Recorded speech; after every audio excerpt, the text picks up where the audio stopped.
honored to introduce the next speaker, who is Emanuel Pleitez. He is a running candidate of Los Angeles for mayor of LA, hopefully soon. I think it's amazing that he's here because he's one of the people, he's running for mayor of Los Angeles, but he actually has roots right here in Washington, has worked in a federal building. He's one of the few young people of our generation who are trying to make a difference, who has experience both in the federal level as well as a local community and in the private sector. So it's my honor to introduce Emanuel Pleitez.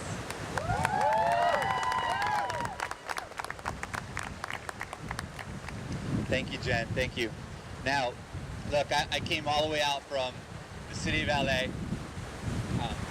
and if I was going to come all the way out here, I wanted to make sure I prepared some remarks because I think this is a very special day.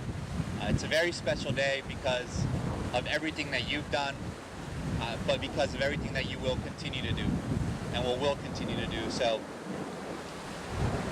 I'll start with 30 years ago, a woman from Mexicali, Mexico.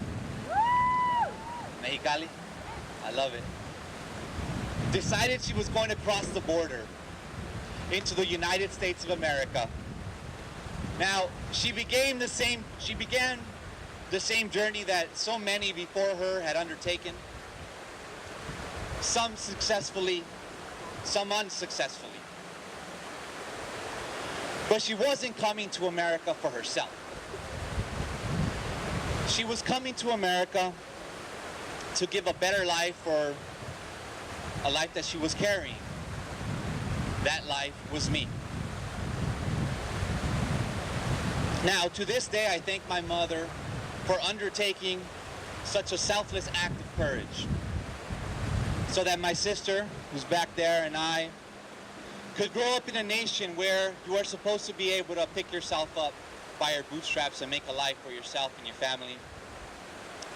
A nation where the son of an immigrant mother, a single mother, who grew up poor, can go to Stanford University and run for mayor of the second biggest city in the country, Los Angeles. Now, I'm thankful for that opportunity. But when I look out into our crowd today, and I go to different cities across the country where you visited, I see a different story. I hear stories of dreamers across the country fighting for their own chance at the American dream.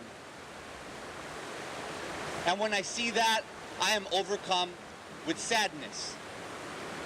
See, if I were born just a few months too soon, I would be like many of you. Smart, young, courageous, trying to create their own dream, fighting for a chance to be here in America and be successful. I was one of the lucky ones, and I realized that. So I'm here today because I'm inspired.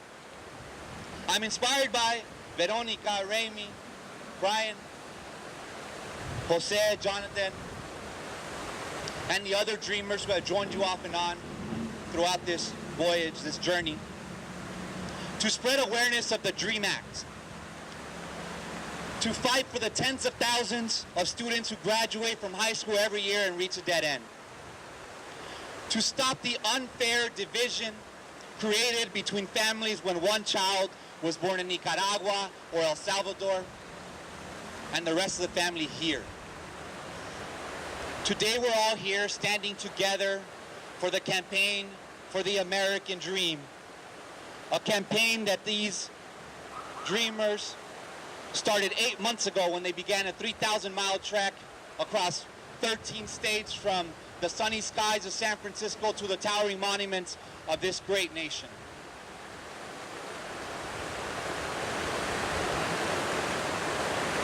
Now today we're also here, unfortunately because the dreams of Abraham Lincoln, who once said that a house divided cannot stand, those dreams have not been realized. Because the dreams of Dr. King, who stood on those steps behind me about 50 years ago, those dreams are still being fought for. Because Dolores Huerta, at 82 years of age, is walking around this country advocating for the same issues, for equality for everyone around the country. Every day, someone is being told for the first time in their life that they are not a citizen of the only country that they know. That they are alien in the eyes of a nation.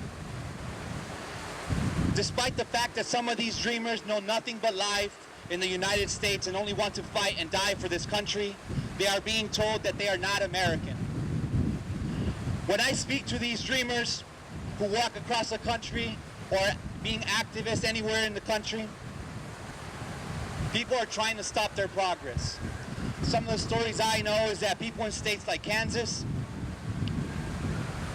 where police stop these young people about every hour and threaten them with imprisonment. People in states like Indiana, where residents met you outside and told you to get out of here, to go back home. Well, little do they know that we are home. This is our country as well.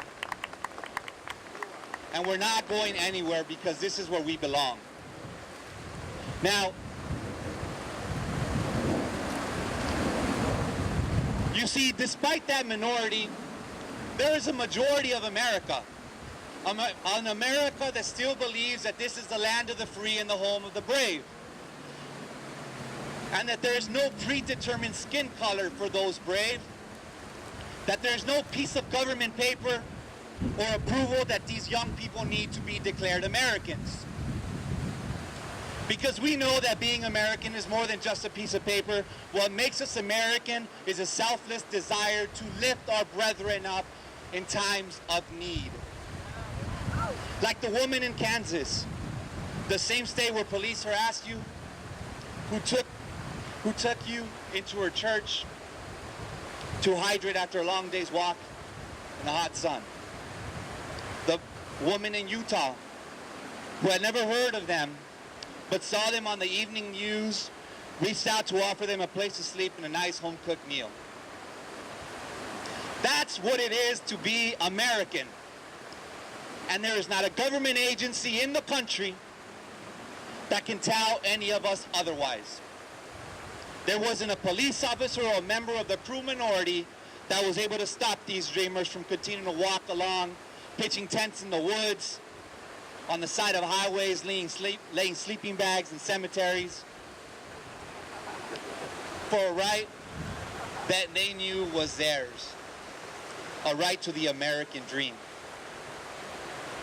And so we cannot allow them to stop us today. We need to say it loud and clear that the one thing that we learned in this campaign is that America is ready. Ready to give Sarah, a young girl who has been here since she was 1 and graduated valedictorian of her class, a chance to pursue her dreams of being a biochemist. Ready to give Mohammed, who has been here since he was 3, his chance at attending a top university on scholarship, despite his immigration status. America is ready to give the 35,000 students graduating every year a chance to be this nation's greatest leaders. We are ready.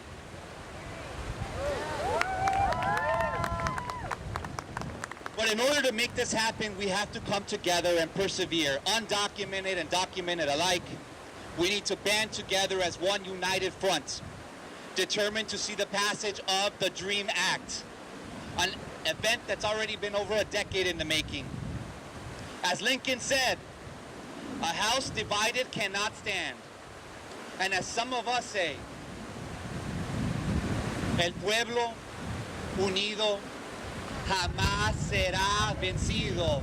El pueblo unido jamás será vencido. El pueblo unido jamás será vencido. United, we cannot be defeated. United, we will tell our elected officials that we will no longer live in shadows. United, we will no longer sit idly by as students drop out of school because they're afraid of a Border Patrol truck parked right outside. United, we will stand for that young man who took his own life in Texas because he felt he was in a country that didn't want him.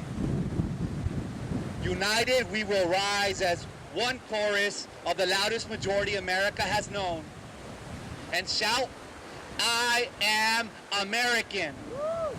Yo soy americano. But as Americans, that also means we shouldn't just fight to pass the DREAM Act. Our work is not done, even once the DREAM Act passes. We must make sure that every person, regardless of race, gender, religion, sexual orientation, has the same opportunities as their fellow Americans.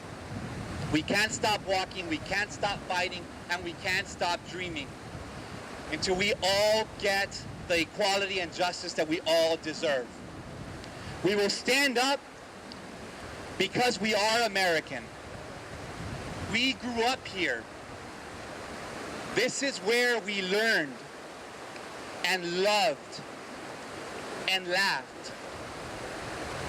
Where we recited in our classrooms that pledge to that red, white, and blue flag that's a symbol of freedom throughout the world.